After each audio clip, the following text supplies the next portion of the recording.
नमस्कार, मैं हूं इंद्र मोहन। भारत और चीन के विवाद के बीच द न्यूयॉर्क टाइम्स में एक आर्टिकल लिखा गया है और इस आर्टिकल के जरिए यह लिखा गया है कि चीन की विस्तारवादी जो यह नीति है यह सिर्फ भारत को ही पीड़ा नहीं दे रही। दरअसल चीन भारत के जरिए अमेरिका को संदेश देना चाहता है। दरअसल न्यूयॉर्क टाइम्स के बीजिंग ब्यूरो चीफ स्टीवन ली मेयर्स ने एक लेख लिखा है और इस लेख में उन्होंने लिखा है कि चीन लद्दाख की सीमा पर या गलवान घाटी में जो कुछ कर रहा है वो दरअसल अमेरिका को अपनी सैन्य ताकत दिखा रहा है। वो अमेरिका को संदेश देना चाहता है कि उसके पैरेलल में अब एक महाशक्ति भी खड़ी हो रही है। दरअसल जब पूरा विश्व कोरोना जैसे संकट से लड़ रहा है, इसी बीच चीन की ये विस्तारवादी नीति ऐसे देशों के लिए जरूर मुश्किलें खड़ी कर रही है जिसका बॉर्डर चीन से लग रहा है। चाहे वो आप समुद्र में चीन की हरकतों की बात करें या जितने भी पड़ोसी देश चीन के साथ सीमा बांटते हैं,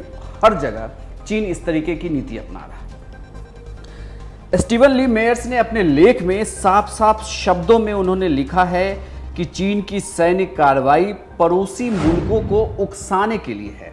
आप स्क्रीन पर देख सकते हैं कि जो यह आर्टिकल है इसका हिंदी सार अगर आप कुछ शब्दों में समझें तो दो लाइनों में यही है कि चीन कि यह सैन्य कार्रवाई पड़ोसी मुल्कों को उकसाने के लिए है, लेकिन ये संदेश साफ तौर पर सिर्फ और सिर्फ अमेरिका के लिए है।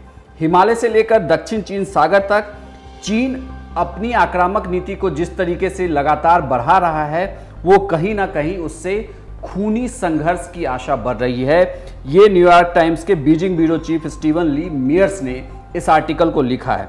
उन्होंने आगे ये भी लिखा है कि by the end of last year, मतलब ये साल जैसे ही खत्म होगा, चाइना के पास 335 वारशिप होंगे जो कि अमेरिका के 285 वारशिप से ज़्यादा होंगे। और ये रिपोर्ट कांग्रेशनल रिसर्च सर्विस के हवाले से उन्होंने छापा है कि उसके अनुसार चाइना के वारशिप बढ़ जाएगी, जिसकी वजह से चाइना समुद्र में भी अपनी ताकत को दिखाएगा। और चाइना लगातार कई देशों पे इस तरीके की हरकतें कर रहा है जिसके बाद संघर्ष के मामले बढ़ते जा रहे हैं। इन्होंने इस रिपोर्ट में यही भी लिखा है कि यूएस नेवी के लिए चाइना से लड़ना आने वाले दिनों में काफी मुश्किल हो सकता है। तो न्यूयॉर्क टाइम्स की यह रिपोर्ट कई सारे सवाल खड़ा करती है चीन के विस्तारवादी नीति पर। यानी कि हम सीधे तौर पर यह कह सकते हैं कि गलवान में जो कुछ भी हो रहा है उसका एक दूसरा पहलू यह भी है कि इन बीते कुछ सालों में, जब से आप ऐसे कह सकते हैं कि मोदी सरकार के पहले कार्यकाल से जब से भारत और अमेरिका के संबंध बेहतर हुए हैं, तब से यह चीन की आंखों को खटक रहा है और जिसकी वजह से चीन लगातार अब अमेरिका को संदेश देने के लिए इस तरीके की हरकत कर सकता है।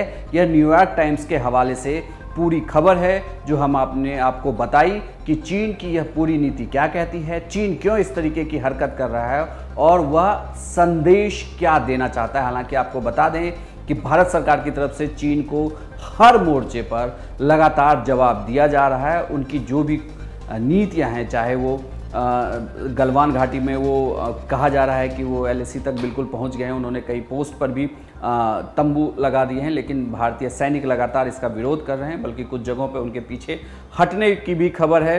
इंडियन एयरफोर्स लगातार नज़र बनाई हुई है। वहीं आर्थिक मोर्चे पर भी हम कोशिश कर रहे हैं कि चीन के सामानों का बहिष्कार करें। लगातार ऐसी खबरें भी आने लगी है और अब न्यूयॉर्क टाइम्स के इस लेख ने बहुत कुछ साफ कर दिया है कि अमेरिका और भारत की दोस्ती, यानी डोनाल्ड ट्रंप और मोदी की दोस्ती शी जिनपिंग को कहीं भी रास नहीं आ रही है।